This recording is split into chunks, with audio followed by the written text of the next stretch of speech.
आपको ये जानकर हैरानी होगी कि महाकालेश्वर मंदिर को लेकर आज भी बहुत सारी भ्रांतियां फैली हुई हैं। जैसे कि कई लोगों को लगता है कि उज्जैन में जो मंदिर है, जहां भगवान को शराब पिलाई जाती है, वही महाकालेश्वर का मुख्य मंदिर है। लेकिन ये पूरी तरह से गलतफहमी है। असल में ये दो अलग अलग मंदिर हैं।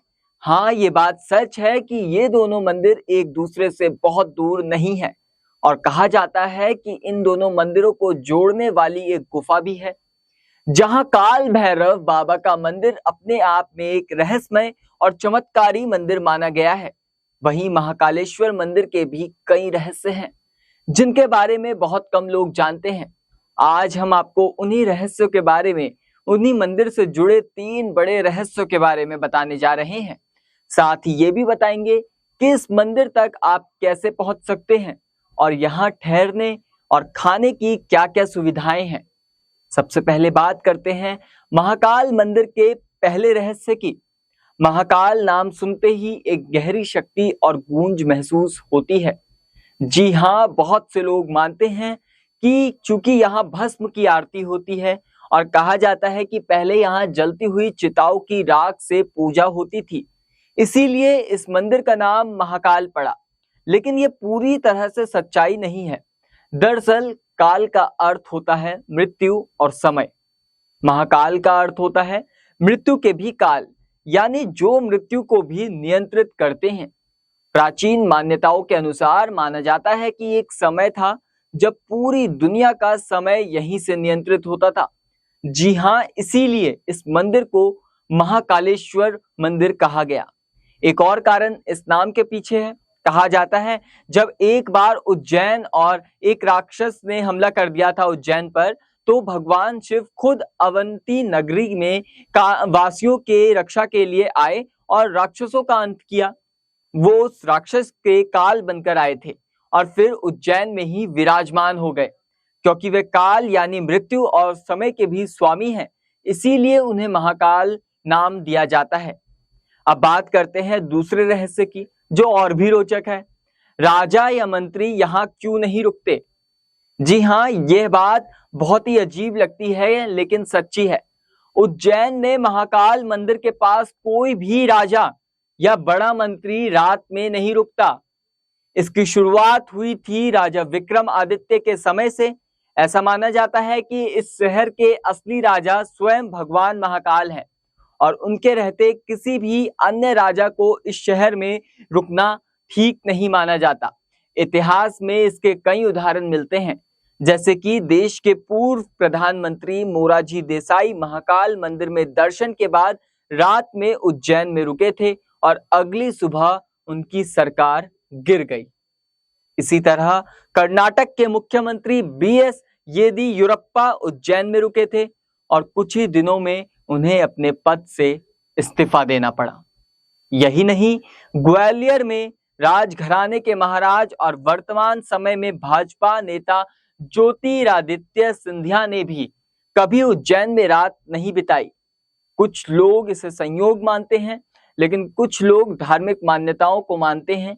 उनके लिए ये कोई साधारण बात नहीं है।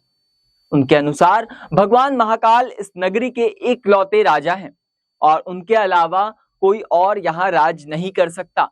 जी हाँ, बात करते हैं तीसरे और सबसे पवित्र रहस्य की, भस्म आरती। भस्म आरती का भी अद्भुत रहस्य है। महाकाल मंदिर की भस्म आरती दुनिया में अपनी तरह की एकमात्र आरती है।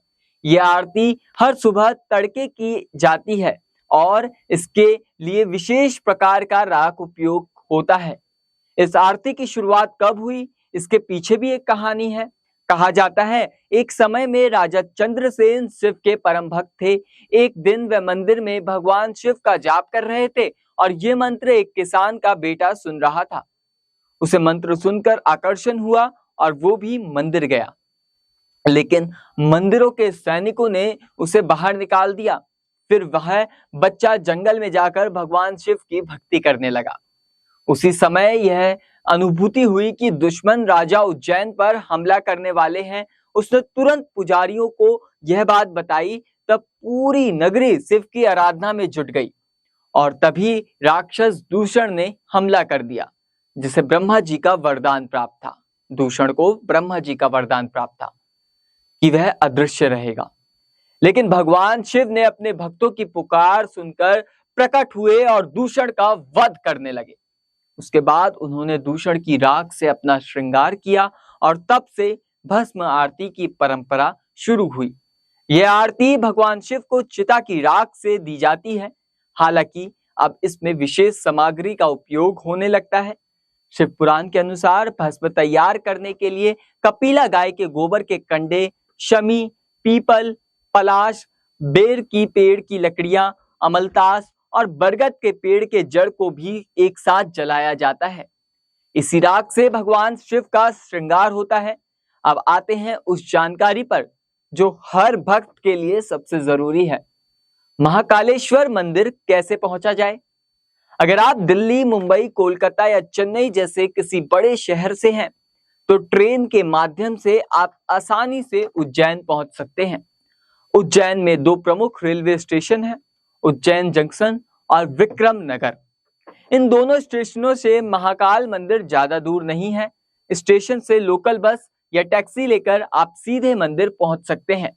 दिल्ली से उज्जैन का ट्रेन किराया करीब 1000 रुपए के आसपास होता है। अगर आप हवाई यात्रा करना चाहते हैं तो उज्जैन का सबसे नजदीकी एयरपोर्ट है महारानी अहिल्याबाई होलकर एयरपोर्ट, जो इंदौर में स्थित है। यहां से उज्जैन की दूरी लगभग 55 किलोमीटर है और आप टैक्सी या बस से आसानी से मंदिर तक पहुंच सकते हैं। दिल्ली से इंदौर तक हवाई किराया औसतन 6000 रुपए के आसपास हो सकता है। अगर आप सड़क मार्ग से आना चाहते हैं तो उज्जैन देश के लगभग सभी राज्यों से सड़क मार्ग से जुड़ा हुआ है। बस सेवा, निजी वाहन या कैब की सुविधा से भी आप यहां तक पहुंच सकते हैं। अब जानते हैं मंदिर के आसपास ठहरने के लिए क्या-क्या सुविधाएं हैं। मंदिर के आसपास कई धर्मशाला मौजूद हैं जो बेहद सस्ती होती हैं और वहां आपको धार्मिक वातावरण भी मिलेगा। आप महाकाल धर्मशाला या सूर्य नारायण व्यास धर्मशाला में ठहर सकते हैं, जहां आपको 200 या 300 रुपए प्रतिदिन में अच्छे कमरे मिल सकते हैं और वहां पे सारी सुविधाएं भी उपलब्ध हैं।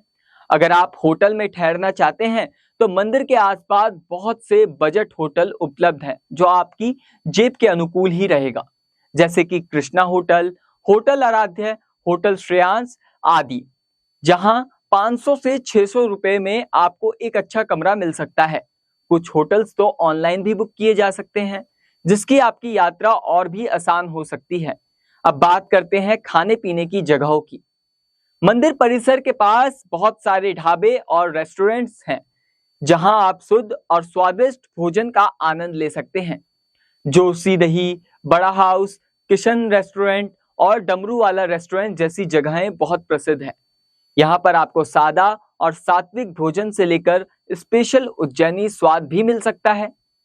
इसके अलावा मंदिर के बाहर बहुत सी प्रसाद की दुकानें भी हैं, जहां से आप पंचामृत, नारियल, फूल और अन्य पूजन सामग्री खरीद सकते हैं। तो ये थे महाकालेश्वर मंदिर से जुड़े 3 बड़े रहस्य और वो भी जरूरी जानकारियों जो एक श्रद्धालु को यात्रा से पहले पता होनी चाहिए। महाकाल सिर्फ एक मंदिर नहीं है, ये एक आस्था का केंद्र है, एक अनुभव है, एक ऐसी शक्ति का स्थान है जहां हर कोई जाकर सुकून महसूस करता है। यहां जाकर ऐसा लगता है जैसे समय थम गया हो और मन बस भगवान शिव में खो गया हो, मन शिव में रमा गया हो। वीडियो में अंत तक बने रहने के लिए आपका बहुत बहुत आभार। आपकी क्या राय है हमें कमेंट बॉक्स में जरूर बताएं। जुड़े रहें नेक्स्ट 9 स्पिरिचुअल के साथ।